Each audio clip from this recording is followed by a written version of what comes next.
But vitamin B1 is a big, big, big deal. Vitamin B1 is stripped out of our bodies when we eat refined grains. And so to metabolize sugar, especially carbohydrate from refined grains. Now, let me just tell you how we state that in my office. That's white trash, okay? Your mamas and your grandmamas should have told you not to hang out with white trash. And I hope Dr. Alex's parents taught him not to hang out with white trash. But what I say by that is white bread. I am white trash. Nobody buys that. What I'm stating there is like no chips, no cookies, no crackers, no cakes, no pretzels, no croutons. When you get vitamin B1 deficient, then it's kind of referred to, the condition is called beriberi, but the translation of beriberi is the great mimicker. So there's a lot of people that have these neurological symptoms, and B vitamins are very good for the nervous system.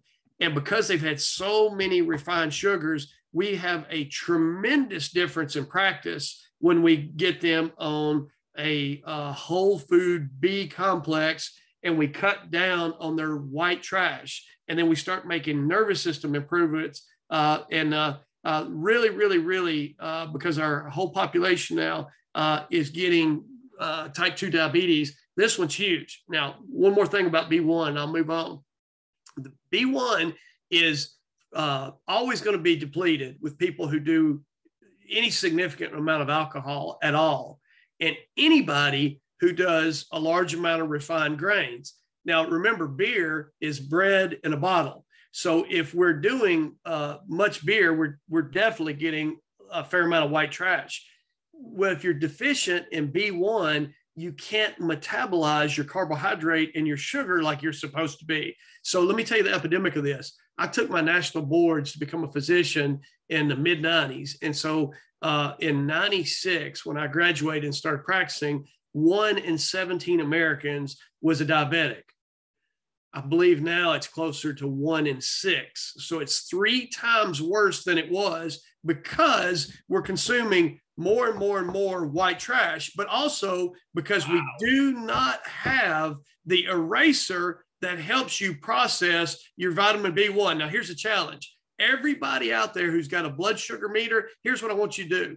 I want you to have a little field trip, and I want you to do a white trash meal. I want you to measure how many ounces it is, and I want you to have exactly the same amount. But here's the kicker.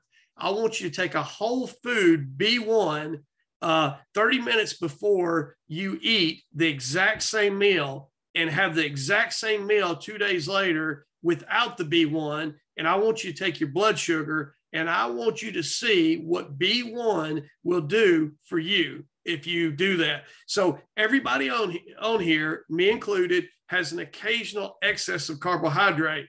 So here's the thing.